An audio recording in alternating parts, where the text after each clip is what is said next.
topping the toughest leagues while remaining virtually invisible. I mean, I don't know, this is pretty cool and all, but I mean, I don't see the thing working underwater. Plus, it even works underwater. I'll take your entire stock!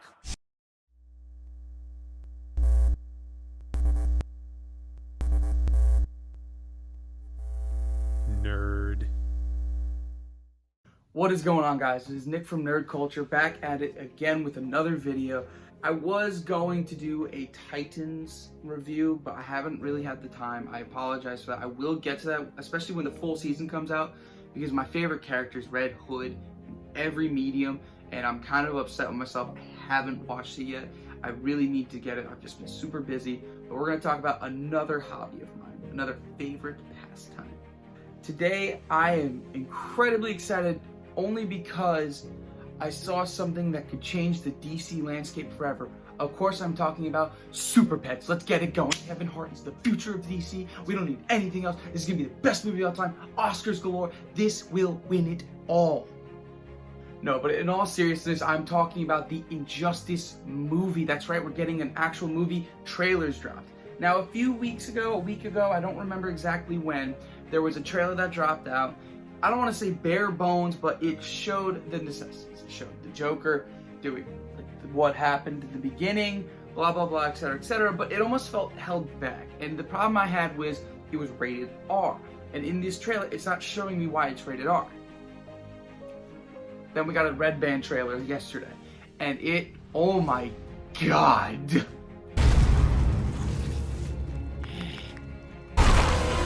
You're his best friend, talk to him.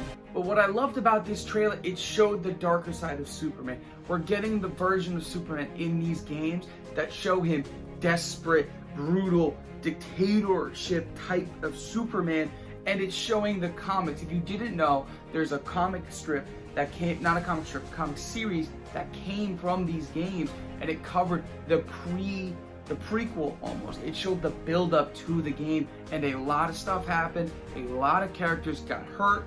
They betrayed one another, they got killed off, so many things happened, and this one comic strip, and it really deserves this shine, this time to come into the media, because I read them only when I had a free subscription to DC Universe, but that's beside the point, and it was great. There were so many storylines that can be discovered, and I'm glad they're not just rehearsing the actual game story of the alternate dimension characters coming in.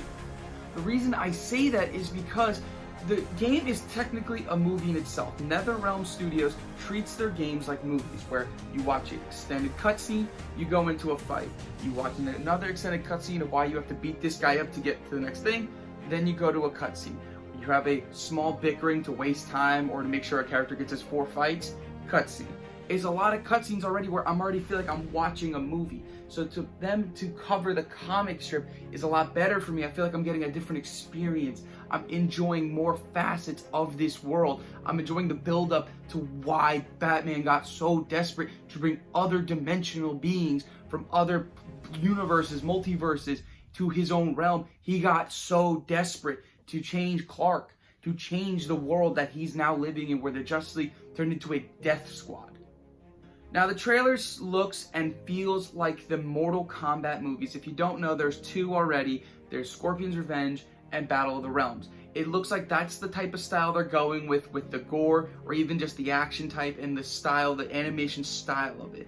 And the trailer opens with, obviously, all the Justice League members lining up, and then it shows their convictions and everything until Superman wakes up, bad dream, and that's where the fun starts to begin.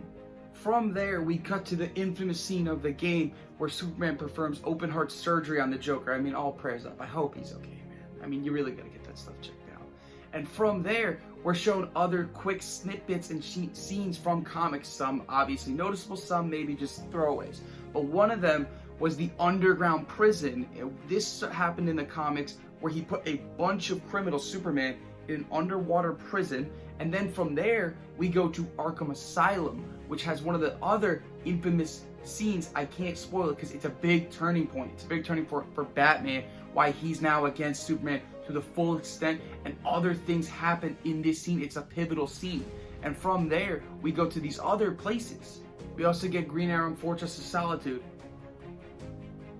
On top of that, we get other scenes. We even see characters like Ra's al Ghul making an appearance. And then Flash seems to be hallucinating with the Joker, and then it turns into a skull, maybe hinting at Scarecrow, because he did play a part in the beginning. He was the reason, one of the reasons actually, that Superman hallucinated into seeing Lois Lane as Doomsday.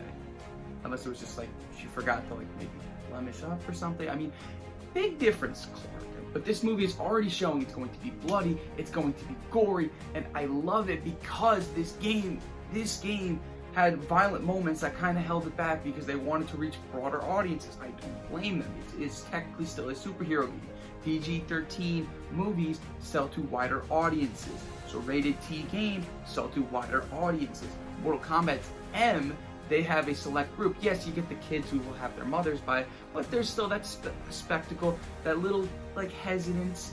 This is going full out. This is going to be for a more mature audience, which I personally love. I love when we get these type of things, when DC, when Marvel caters to these guys and these girls that like grew up with these characters. They're allowed to mature for darker themes, darker source material. We're ready for the more mature content. We're ready to see these characters go up against tougher foes where they may not win, they may not lose, they may not even have a happy ending. They could have a horrible, horrible ending like almost everyone in the Injustice universe. Now, as for the release date, I do not know when this is being released. I do not know, and personally, I'm a little frustrated. WB, I really need that release date. If you could just email it to me, I'm very full. My schedule's booked, buddy. But anyway, what I'm excited to see is this movie. I want to see it, and even if they do the sequels, because let's say they only cover one part of the comics are broken up into separate years. This almost looks like it's covering completely, strictly year one. So if you're saying we get one, then we go on to the next and the next and the next, because more and more characters are introduced. Different ways of trying to beat Superman are introduced, like Constantine showing up not till year 3 though, which is Superman's big vulnerability to magic. All of these things happen in different years of it, showing the conflict and how it's being dragged out, and I love it. I really need this movie. I do want to hear your feedback though. I do want to know if you think this movie will be good, this movie will be bad. Did the voice actors do a good job? That's always key for these type of movies, especially in this. It has a lot of heavy scenes between characters. I think they'll do well. What's shown in the trailer will do well. Do you think the gore is too much? Too little? Do you think you can beat me in Injustice 2? I highly doubt it, but show up, bro. Let's see what happens. Thought I could redeem you.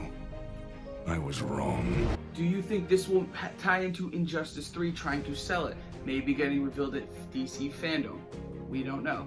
Please let me know what you think in the comments down below. I'm always curious what you guys think. I really want to know what you guys think, especially because you can't beat me in Injustice, but that's beside the point. Leave a like, comment, subscribe to the channel, please guys. Everything helps. This has been Nick with DC Nerd, and I will see you guys